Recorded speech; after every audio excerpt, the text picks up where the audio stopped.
로마서 15장 30절부터 33절까지입니다. 형제들아, 내가 우리 주 예수 그리스도로 말미암고 성신의 사랑으로 말미암아 너희를 권하노니 너희 기도에 나와 힘을 같이하여 나를 위하여 하나님께 빌어 나로 유대에 순종치 아니하는 자들에게서 구원을 받게 하고 또 예루살렘에 대한 나의 섬기는 일을 성도들이 받음직하게 하고 나로 하나님의 뜻을 좇아 기쁨으로 너희에게 나아가 너희와 함께 편히 쉬게 하라. 평강의 하나님께서 너희 모든 사람과 함께 계실지어다. 아멘.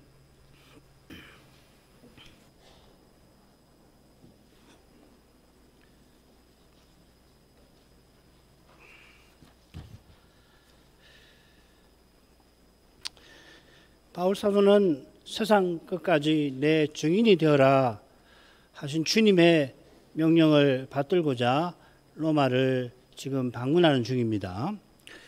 로마를 방문하는 실제적인 목적이 둘인데, 하나는 이방인 교회의 헌상을 전달하는 일과 붙어 있고 기도부터 하는 거죠.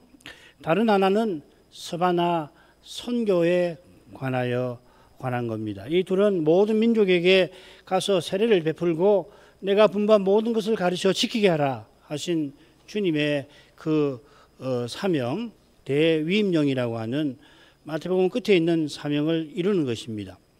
이 사명은 특별히 사도들에게 내리셨는데, 로마 교회가 사도적 교회답게 서서 사도의 그 사명에 동참하기를 바울이 간절히 바라는 겁니다. 이 심정이 이 기도를 부탁하는 대목에 잘 드러납니다. 사도가 그리스도와 성신으로 로마 교회를 권한다 하고서 나를 위하여 간구해달라 부탁을 합니다. 간구의 내용은 크게 둘인데, 첫째는 예루살렘 방문에 관한 거고 다른 하나는 로마 방문과 관련된 겁니다. 이 로마 방문에 관한 내용을 보면 스페인 선교에 관한 암시가 있다는 걸 확인할 수가 있죠. 30절로 갑니다. 형제들아, 내가 우리 주 예수 그리스도로 말미암고 성신의 사랑으로 말미암아 너희를 권하노니 너희 기도에 나와 힘을 같이 하여 나를 위하여 하나님께 빌어. 형제들아, 내가 권한다 하고 기도를 부탁하는데, 내가 너희를 권한다, 내가 권한다 하는 표현이 이 로마서 본론의 마지막 이 그리스도 윤리를 전하는 대목 맨 처음 12장 1절 처음에 나옵니다. 내가 권한다 하면서 산 제사로 너희 자신 너희 몸을 드리라 했는데, 산 제사로 드리는 실질이 뭐냐면 단연 기도예요.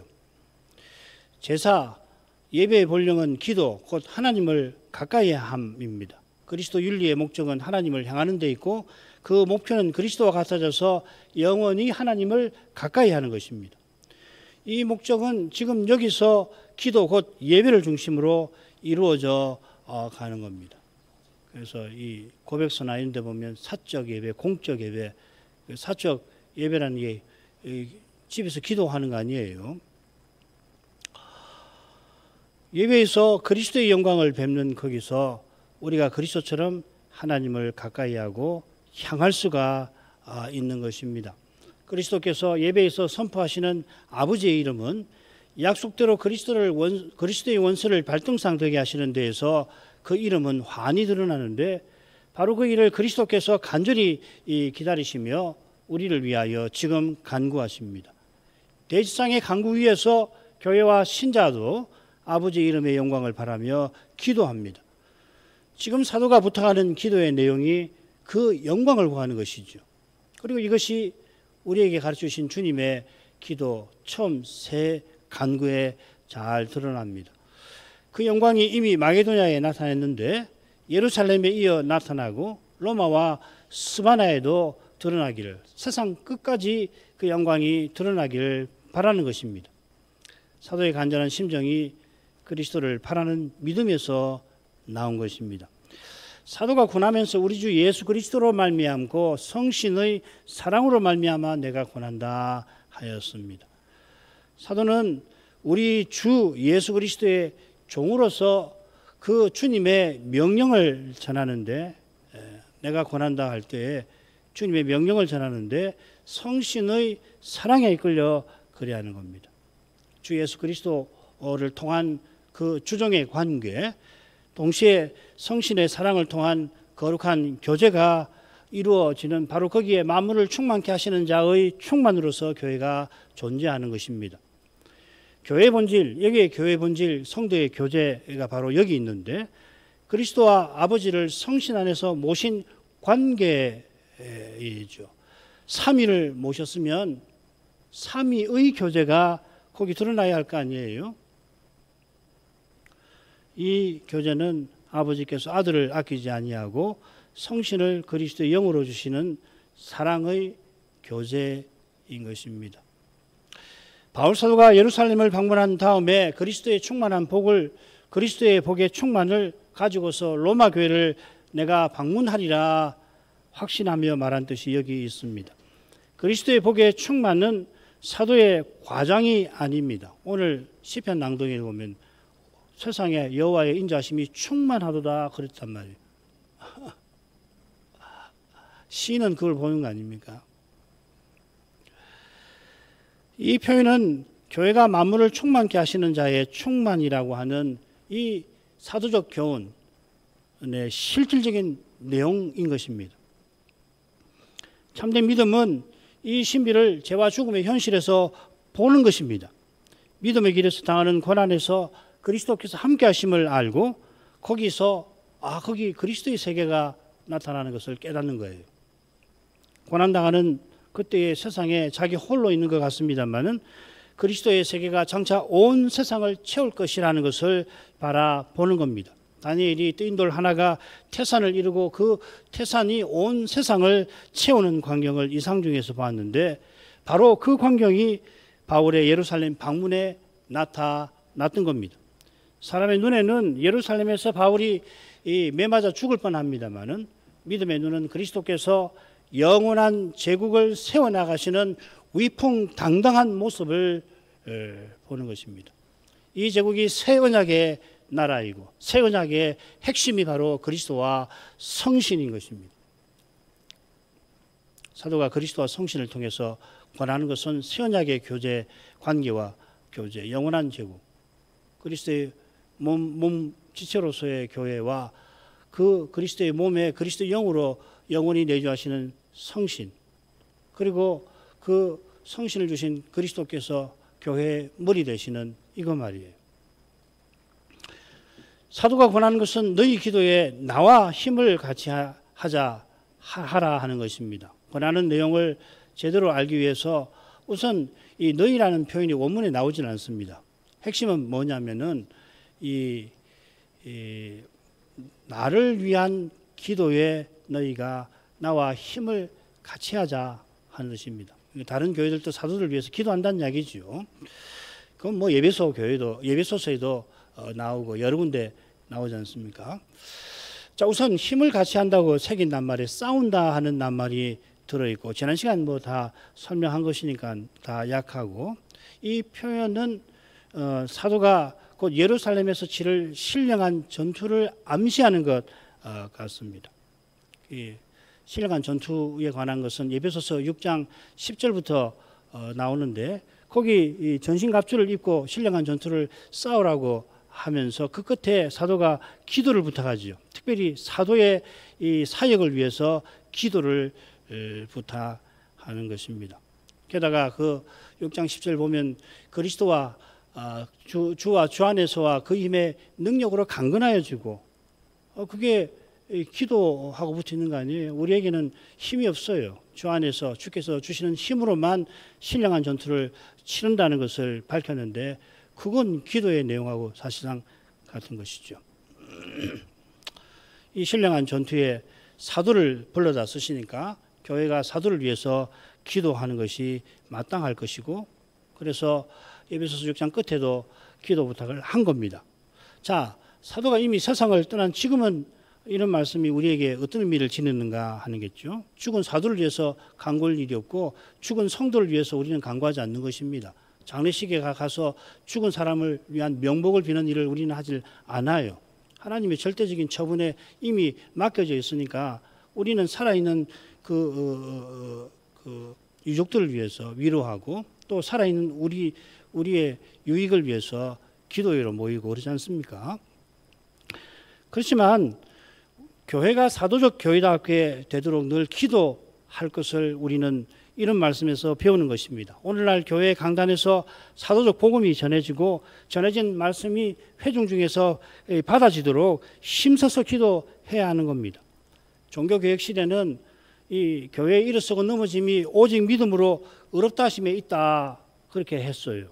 그게 그 시대의 과제이고 하나님께서 그 시대에 그러한 과제를 주셔서 개혁자들을 일으켜서 오직 믿음으로 의롭다 하신다는 이 교훈으로 그 과제를 풀게 하셨지 않습니까?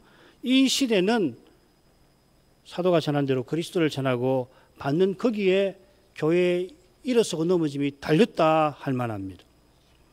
이는 그리스도께서 친히 아버지의 이름을 형제들에게 선포하시는 일이지요. 사도가 전한 대로 그리스도를 전하고 받는다. 이 말의 본질이 뭐냐? 히브리서 2장 12절에 내가 주의 이름을 아버지의 이름을 내 형제들에게 선포하리이다. 그 소원이 이루어지는 것이에요. 그 소원을 그리스도께서 이루시는 것입니다. 복음 강설은 그리스도의 사역입니다. 주님께서 아버지 이름을 선포하실 때에 성신께서 그리스도의 얼굴에서 하나님의 영광을 아는 광채를 비춰주십니다. 사도가 구약에서 그리스도를 전할 때 주의 영광이 비춘다고도 표현하였습니다. 이게 고린도서 3장 18절인데 4장 6절에 하나님의 영광을 아는 광채가 그리스도의 얼굴에서 비친다. 성신이 하시는 거예요. 그런 일이 있는 거기에 교회가 존재하는 겁니다. 무슨 교회 명패를 붙이고 건물 얻어서 주일날 사람들이 모여서 예배한다고 해서 거기 교회가 존재하는 거 아닙니다. 그리고 이 교회가 사도적 교회지요. 사도적 교회가 거룩한 교회입니다. 이 거룩한 교회의 존재가 이 배도의 시대에 가장 중요한 겁니다. 우리는 이것을 사명으로 받아 출발한 교회입니다.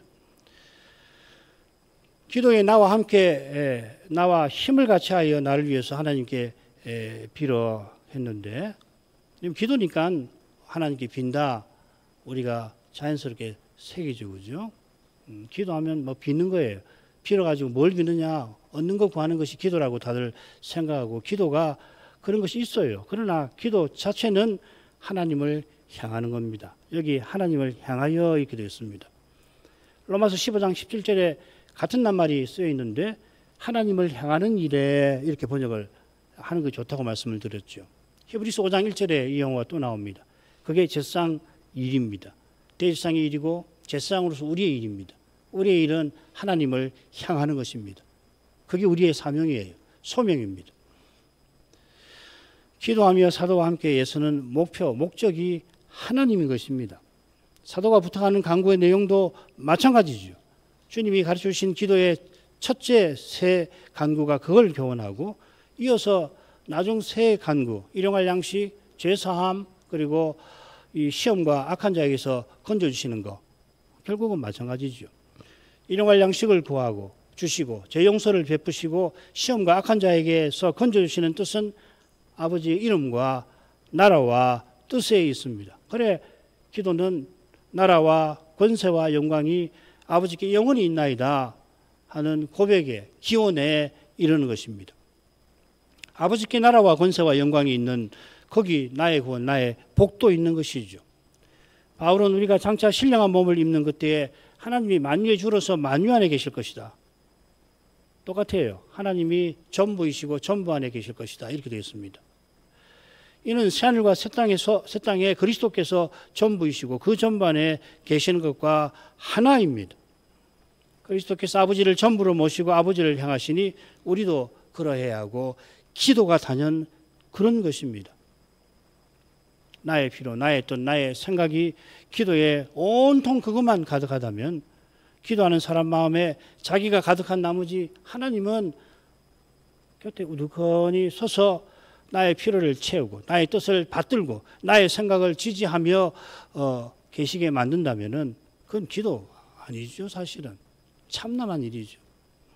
넘어가겠습니다. 31절로 나로 유대에 순종치 아니하는 자들에게서 구원을 받게 하고 또 예루살렘에 대한 나의 섬기는 일을 성도들이 받음직하게 하고 사도는 로마 신자들이 자기와 함께 힘써 하나님을 향하면서 자기를 위해서 구할 내용을 둘로 표시하는데 하나는 예루살렘 방문과 관련되어 있고요. 역시 두 가지로 표현을 했습니다. 첫째로 나로 유대에 순종치 아니하는 자들에게서 구원을 받는 이것입니다. 순종치 아니하는 자는 그리스도를 믿지 아니하는 대적하는 유대인들을 가리키고 특별히 바리새인을 가리켜 쓰는 표현입니다. 이들이 그리스도를 미워하는 태도로 사도를 대적합니다. 사도가 3차의 선교 여행에서 줄곧 이들의 공격을 미움을 받았죠. 사도가 이들에게 구원받기를 바라는데 특별히 유대에서 그러합니다. 이게 이제 두 가지 의미로 쓸 수 있습니다. 유대에 있는 유대인들에게 에서 건져 달라는 말씀도 되고 유대에서 건져 달라는 말씀도 될 수 있는데 유대로 가서 이 사역을 하는 거니까 오히려 유대에 있는 유대인들, 특별히 이 팔레스타인에 있는 그 열심 당원들에게서 건져 달라고 하는 기도로 보는 것이 좋습니다. 그때 분위기를 보면은 이 열심 당원들이 극렬해져서 이방인과 접촉하는 유대인들에게 테러를 감행했던 것 같아요. 그런 맥락에서 이전에도 바울 사도가 이 예루살렘에 이 헌상을 가져가서 이방인 교회 헌상을 전달하는 일이 있었지만 전에는 그런 일 없었거든요. 그 정도가 아니었거든요. 이번에는 달라요. 사도행전에 보면 21장에 보면은 분위기가 사뭇 다르고 야고보도 만나자마자 다른 이야기를 꺼내지 않아요. 제사를 드려라. 당신에 대한 오해가 극심하니까 지금 마침 나신이 소원 마친 사람들이 있으니까 데려다가 제사를 지내는 것이 좋겠다. 그리고 바울 사도는 그 일부터 하잖아요. 그렇게 해서 그 일을 하러 갔는데 이 아시아에서 온 그 유대인들 이들이 마침 그걸 오해를 해가지고 바울이 헬라 사람을 성전 안으로 들어가서 뭐 제사를 드린 것처럼 그렇게 오해를 해서 바울을 그 자리에서 매로 주먹질 하잖아요. 그 죽을 뻔합니다. 저기 성전 그 북단에 보면 안토니오 요새가 있거든요. 성전하고 그 요새하고 계단으로 연결되어 있는데 거기서 보니까는 그 성전 뜰에서 난리가 났어요. 그 천부장이 군대를 보내가지고 바울을 그 폭행하는 자들로부터 건져가지고서 그 영체로 데려가잖아요. 계단으로 올라가는데 얼마나 로마 군대가 구출해서 데려가는데도 유대인들이 따라와서 계속 돌 던지고 그러니까는 바울을 들고서 그냥 올라가는 장면이 나오지 않습니까?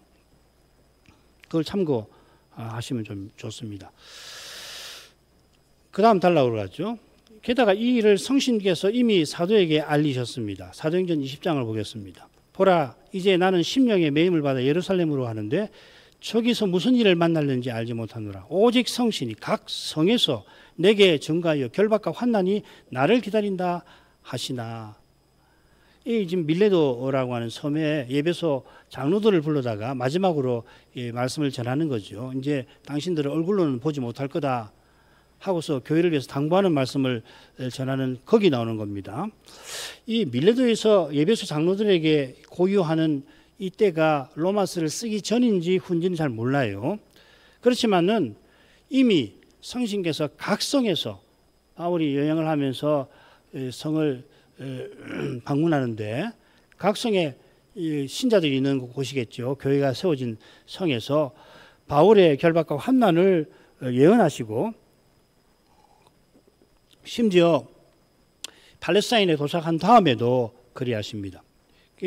밀레도를 떠나서 바다로 쭉 해가지고서 마침내 가이사랴에 도착을 하고 거기 이제 빌립이 살고 있으니까 이 집사 나중에는 선지자 노릇을 하는 사람인데 이 빌립의 집에 지낼 때에 선지자 아가보가 와서 바울의 결박과 환난을 예언하죠. 그러니까 형제들이 바울들어 예루살렘에 올라가지 마십시오. 권하며 울고 있습니다. 거기 이제 뭐가 나오냐면 우리가 그 말을 듣고 울면서 만류했다 이렇게 되어 있어요. 이 우리라는 말은 이 사도행전을 쓴 누가가 자기를 포함해서 쓰는 말이잖아요. 사도행전을 보면은 갑자기 우리가 등장해요. 16장부터. 그러니까 그 어간에 누가가 바울의 2차 선교에 동참했다는 것을 알려주는 거죠. 그죠? 누가가 이 어느 시점에 동참해가지고서 바울과 함께 선교 여행을 떠나가지고 3차 여행 때도 마찬가지인데요. 예루살렘으로 올라가는 그 길에 이 누가가 아가보 이야기를 듣고 같이 울면서 예루살렘에 올라가지 마십시오. 이 권했다는 이야기죠. 그 누구보다 바울을 잘 알고 바울과 함께 하나님의 뜻을 받들던 그 동역자들도 울면서 말릴 정도였습니다. 그래서인지 바울 사도가 너희가 어찌하여 울며, 특별히 너희는 형제들도 있겠지만은 동역자들 가리켜서 여러분들까지도 이렇게 울면서 내 마음을 상하게 하느냐. 지금까지 나와 함께 온갖 환난을 받으며 죽음의 위협을 당하던 여러분도 그렇게 하시는 거냐. 그러면서 내가 예루살렘에 올라가서 죽을 각오도 되어 있다 하면서 올라갔습니다. 이런 이야기는 아주 예외적인 거고, 그만큼 지금 예루살렘 사정은 바울에게 적대적이라고 하는 것을 보여주는 겁니다. 얼마나 적대적인지 구원을 받게 하고 하는 표현에도 나옵니다. 이 구원받는다는 말, 구원한다는 말은 수동태인데, 흔히 쓰는 여러분들이 성경에서 구원받는다라고 하는 표현하고 다른 낱말입니다. 그건 소우저라는 말인데, 이 다른 낱말이에요. 이 낱말이 어디 쓰이냐면 로마서 7장의 끝에 쓰이는데, 여기 보면은 이 구원이라고 하는 것은 죽음에서 건져주시는 것을 가리켜요. 흔히. 자, 그런 뜻으로 이해하시면 되겠습니다. 죽을 때 죽더라도 예루살렘 방문의 목적을 이루어주시기를 바란 거죠. 자, 이러한 정황에 비추어서 예루살렘에 대한 나의 섬기는 일을 성도들이 받음직하게 해주시기를 기도해달라 부탁한 심정을 살필만 하겠습니다. 예루살렘에 대한 나의 섬기는 일은 지난 그 앞 시간에 71회 때에 우리가 살핀 줄 압니다. 이방인 교회의 구제 헌상을 예루살렘의 가난한 성도들에게 전하는 일인데, 섬기는 일이라, 봉사하는 일이라 하는 겁니다. 결국 이 섬기는 일은 그리스도 일이란 말이죠.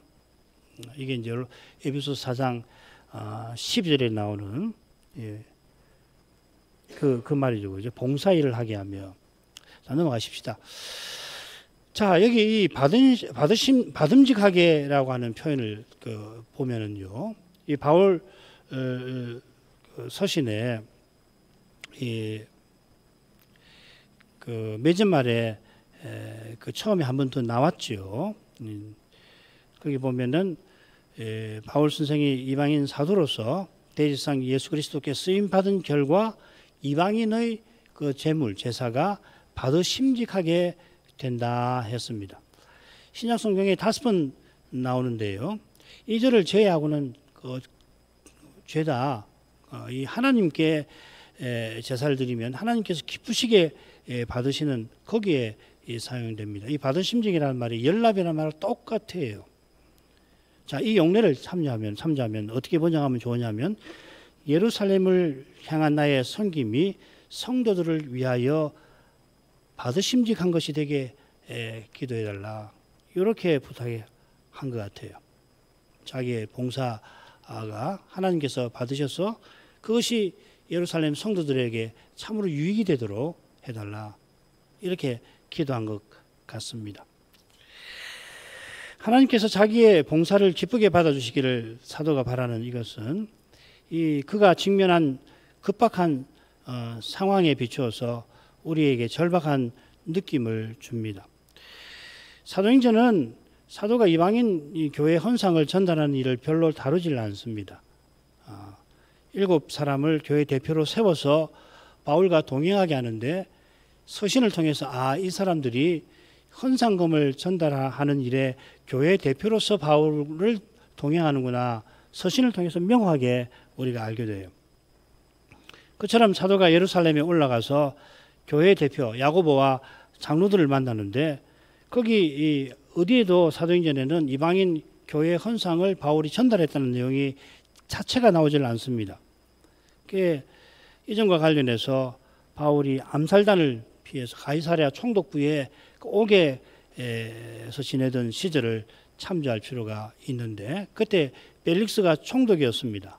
총독이 벨릭스가 자기 아내가 유대인인데 바울을 불러다가 이야기를 듣기를 좋아했는데, 속셈은 뭐냐면 바울에게서 뇌물을 받고자 그렇게 했다는 거예요. 그 말은 바울에게 그에게 돈이 있다는 것을 이 총독이 알고서, 그래 바울에게서 뇌물을 받아서 이 바울을 풀어줄 심산이 있었던 거죠.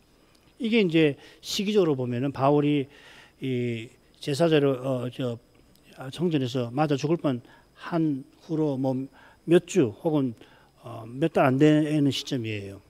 시간적으로 보면 그때로부터 짧게는 몇 주 혹은 길어도 한두 달 때 그 후에 있었던 일입니다. 아마 이 벨릭스의 속셈을 알고서 바울 사도가 큰일 났다 이거, 언론이 이 헌상금을 전달해야 되겠구나 하고서 아마 그 길을 모색하고 그렇게 몰래 헌상금이 전달되도록 했던 것 같아요. 그만큼 이 예루살렘 사정이 나빴다 하는 겁니다. 예루살렘으로 올라가는 바울 사도에게 한편으로 과격한 유대인들의 미움과 공격이 있고, 그런 상황인데 예루살렘 교회와 신자들의 의심과 경계가 있었던 겁니다.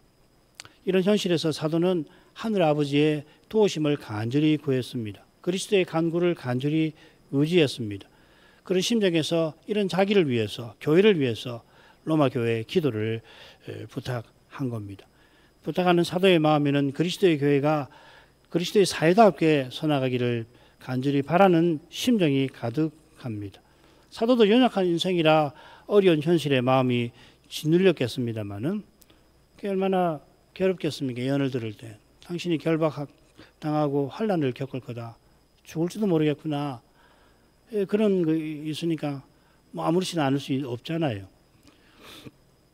그럴 때마다 자기가 기도를 했을 거고, 또 교회들에게 기도를 부탁하면서 주님께서 다만 이런 적대적인 현실에서도 그리스도의 세계를 친히 세워주실 것을 바라본 거고, 자신과 신자들을 거기 써주시기를 바랐던 겁니다. 32절로 하겠습니다. 나로 하나님의 뜻을 좇아 기쁨으로 너희에게 나아가 너희와 함께 편히 쉬게 하라. 기쁨으로 방문하기를 바라며 기도를 부탁합니다. 이 기쁨이라는 말이 로마서에 두 번 더 나오는데, 둘 다 성신 안에서 기쁨, 하나님 나라의 기쁨을 가리킵니다. 로마 교회를 방문하는 심정, 바울의 심정에 뭐가 있는지를 짐작하고 남음이 있습니다. 그리스도의 복의 충만을 가지고 가서 거기서도 그리스도의 세계가 나타나기를 바라고, 그게 바울의 기쁨이라는 것을 우리는 짐작할 수 있겠습니다. 아울러서 사도는 하나님의 뜻을 좇아 로마를 방문한다 하였습니다. 하나님의 뜻, 로마서에 두 번 더 나와요. 한 번은 로마를 방문하는 하는 일에 관해서 나옵니다. 하나님의 뜻 안에서 너에게로 나아갈 좋은 길 얻기를 구하노라. 로마 방문이 3차 선교 여행을 마친 시점에서 하나님의 뜻을 이루는데 중요한 일이라는 겁니다. 사도가 로마서 12장 2절에 보면 하나님의 뜻을 분별하도록 권하는데, 누구보다 자신이 하나님의 뜻을 살핀 것입니다. 바울 선생이 주의 뜻이면 우리가 살기도 하고 이것저것을 하리라, 그렇게 신자는 말하며 사는 사람들이라 권했는데, 바울은 이 점에서 우리에게 모범입니다. 예루살렘에 올라가면 결박과 환난을 당할 거라고 하는 성신의 예언을 듣고서 동료 사역자들도 울면서 만류를 합니다마는, 사도는 죽기를 각오하고 하나님 뜻을 받드는 겁니다. 만류하는 형제와 또 동료의 사랑을 무시하는 게 아니라, 그런 사랑이, 그런 자기를 향한 그런 따뜻한 사랑이 예루살렘 교회에 나타나게 하려고 그 일을 위해서는 자기 목숨도 기꺼이 버리고자 하는 겁니다. 역시 같은 심정으로 하나님 뜻을 이루려고 로마를 방문합니다. 그 뜻은 스페인 선교와 직접 관련이 됩니다. 사실 사도가 하나님의 뜻을 좇아 말할 때 이 로마 교회가 이 선교에 참여하게 하려 하는 겁니다. 이 교회가 바울 사도가 세운 교회는 아니지만은 사도의 거룩한 사명에 동참한다면 사도적 교회답게 서나가게 될 것입니다.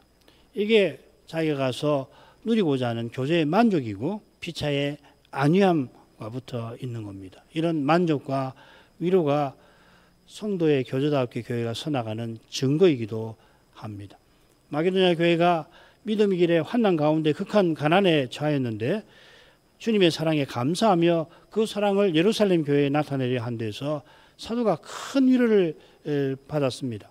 그런 위로와 만족은 이 세상에서 누릴 수 없는 것이고 하늘에 속한 복입니다. 이 복이 바로 그리스도와 함께 고난받게 하신 신비와 붙어 있는 것입니다. 우리가 이것을 늘 추구해야 올 것입니다. 냉소주의를 버려야 합니다. 한순간이라도 한 분이라도 이런 이 그리스도와 함께 고난 받는 길에서 주께서 주시는 위로를 맛보는 이것이 지금 여기서 우리가 평생 살아가는 그 이유고 목적이고 의미고 그리고 보람인 것입니다. 사도가 맛본 기쁨이 어떤 것인가를 헤아리기 위해서 너희와 함께 편히 쉰다 하는 말을 살피도록 하겠습니다. 이 고린도후서에 보면 이 편히 쉰다는 표현이 아주 의미심장하게 나온 대목이 있어서 거기를 한번 보십시다. 고린도서 7장 13절입니다. 이로 인하여 우리가 위로를 받았고 우리의 받은 위로 위에 디도의 기쁨으로 우리가 더욱 많이 기뻐함은 그의 마음이 너희 무리를 인하여 안심함을 얻었음이니라. 이로 인하여 고린도 교회가 디도 편에 보낸 사도의 서한을 받고서 마침내 바르게 권증한 것을 가리키죠. 우리가 전에 공부했는데 사도가 서신을 디도 편에 보내놓고서 그 결과를 얼마나 바랬는지 이 고린도후서 7장 5절부터 7절을 보면은 알 수가 있어요. 이게 이제 13절하고 짝을 이루는 부분이거든요. 디도를 만나려고 사도가 드로아를 갔다가 그러니까 드로아에서 이 디도를 만나기로 약속을 하고 만약에 드로아에서 서로 못 만나면은 마게도냐에서 만나기로 약속을 했던 것 같아요. 그래 3차 선교 여행을 마치고 이 바울은 이 고린도 교회 소식을 듣기 위해서 디도를 만나려고 드로아로 가는 겁니다. 이게 이제 예루살렘 헌상금을 전달하는 일과도 관계가 되었어요. 마게도냐 교회만 아니라 고린도 아가야 교회 헌상금을 함께 받아가지고서 이 예루살렘에 전달을 하기로 계획을 해서 이 고린도를 방문을 해야 되는데 사도가 방문하기가 주저되는 거예요. 왜냐하면 권중의 문제가 해결되지 않은 상태에서 그 교회를 방문해서 이 예루살렘 교회를 위한 헌상금을 받으러 간다는 것이 쉽지를 않았겠죠, 그죠? 그러니까 이 고린도 교회가 회개를 하지 않으면은 바울이 예루살렘을 방문하고 이어서 로마를 방문하는 모든 과정에 지장이 컸던 것 같아요. 그러니까 바로는 드로아에 가가지고서 이 디도를 만나려고 하면서 전도를 했는데 이 전도의 문이 열리는 거예요. 그런데도 디도를 만나지 못하니까 그걸 그만두고 바다를 건너서 마게도냐로 갔다는 이야기예요. 얼마나 놀라운 일이에요. 드로아에서 복음을 듣는 사람이 그렇게 많은데도 그 일을 제쳐놓고 이 마게도냐로 건너갔던 거거든요. 그만큼 고린도 교회의 이 권증 문제는 그 자체로도 중요하고 앞으로 바울이 스페인까지 복음을 전하는 그 과정에 있어서 매우 중요한 일이라는 걸 알 수가 있는 거죠. 그런데 마게도냐에 가서 디도를 만나가지고서는 바울이 얼마나 큰 위로를 거기 보면 이제 살았다 하는 표현이 나와요. 이제 우리가 살았다. 그 대목입니다. 디도가 와서 소식을 전해주니까 큰 위로를 받았는데 그 즐거운 위로 위에 사도는 이 디도가 기뻐하는 것을 보고는 더 즐거워한다 했습니다. 디도 만난 것도 즐거운데 더구나 이 일에 디도가 얼마나 기뻐하는지를 보고서는 더 위로를 받았다. 달리 말하면 디도도 굉장히 어려웠던 거예요. 그래서 디도의 기쁨을 뭐라고 하느냐면 고린도 교회를 인하여 안심함을 얻은 데 있다. 이 안심함을 얻는다는 말이 가서 편히 쉰다는 말하고 같은 말입니다. 디도가 사도의 부탁을 받고 서신안을 가지고 가는 거예요. 고린도 교회를. 그 전에 바울 사도가 직접 고린도를 방문해 가지고 이런 사람을 건정해야 된다. 이런 죄는 이방인 중에도 없는 죄다. 고린도 전서 5장에 보면 나오죠. 아버지의 첩과 동침하는 사람이 있는데 바울이 뭐라고 하냐면 이런 일이 이방인 중에서 없는 거다. 이방인들도 이런 짓을 하지만 부끄러워하고 숨기고 그러는데 너희는 어떻게 된 거지? 아버지 첩하고 동침하는데도 그걸 자랑스럽게 생각하고 그걸 권증을 하지 않으면서도 자랑하고 있느냐 그 말을 하잖아요. 세상에 이런 법이 어디 있어요? 그런 법 없는 거거든요. 이 세상에도 아버지 첩을 데리고 사는 그런 왕가의 그런 일이 있지만 그거 자랑하지 않잖아요. 그런데 고린도 교회는 이걸 자랑하는 거예요. 그 권증을 안 해요. 그래서 바울 사도가 이 예배소에서 3차 선교여행을 하면서 그 바쁜 중에도 안 되겠다 하고 일을 좀 놔두고서 이 고린도를 직접 방문을 하잖아요. 가서 권증을 하려고 하니까 웬걸 오히려 바울이 면박을 당하고 울면서 돌아왔잖아요. 예배소로. 그래갖고서 그 참담한 가운데서 어떻게 해야 되나. 그 주님을 의지해서 편지를 쓰는데 그게 눈물의 편지라고 하는 거 아니에요. 고린도후서 2장에 나오죠. 그 편지를 디도를 줘서 보냈는데 디도는 얼마나 힘들겠어요. 사도가 가서 권증을 해도 듣지는 않은데 자기가 이 서신을 가지고 전달해서 과연 이 사람들이 회개할 건가. 디도도 마음을 얼마나 졸이고 얼마나 주님을 간절히 의지했겠습니까. 그런데 놀랍게도 그 서신을 받고서 고린도 교회가 회개를 하니까 디도가 안심함 얻었다. 살았다는 이야기죠. 죽을 것 같은 어려움 속에서 디도가 괴로웠는데 그걸 보고서 이제 살았다. 그 이야기입니다. 그런 디도를 보고서 바울은 기쁨 중에 더 기쁨을 내가 바란 거다. 누렸다 하는 겁니다. 그러니까 지금 바울 사도가 로마를 방문하면서 이런 안식을 이 로마 교회와 함께 누리기를 바라는 겁니다. 이런 안식은 주님의 뜻이 사람 생각에는 도무지 이루어지지 않을 것 같은 현실에서 틀림없이 이루어진다는 확신과 붙어 있는 겁니다. 로마를 방문하는 그 길에 사도가 얼마나 힘들었던가 하는 것을 우리가 짐작할 수가 있겠습니다. 죽기를 각오하고서 예루살렘으로 가고 있잖아요. 그런데 주님께서 틀림없이 이 그리스도의 충만한 복, 그리스도의 복의 충만을 가지고 여러분을 만나게 해주실 것을 확신한다 하면서 그처럼 거기 가서 이런 안식을, 하나님 나라의 그 안식을, 사람 생각할 때는 뭐 도저히 주님 뜻이 이루어지지 않을 것 같고 눈앞에 현실이 전부인 것처럼 생각해서 불안과 고통과 슬픔과 괴로움 속에 지내야 하는데도 바울은 틀림없이 주님 나라의 평안을 주실 것을 바라고 로마로 가려고 하는 거죠.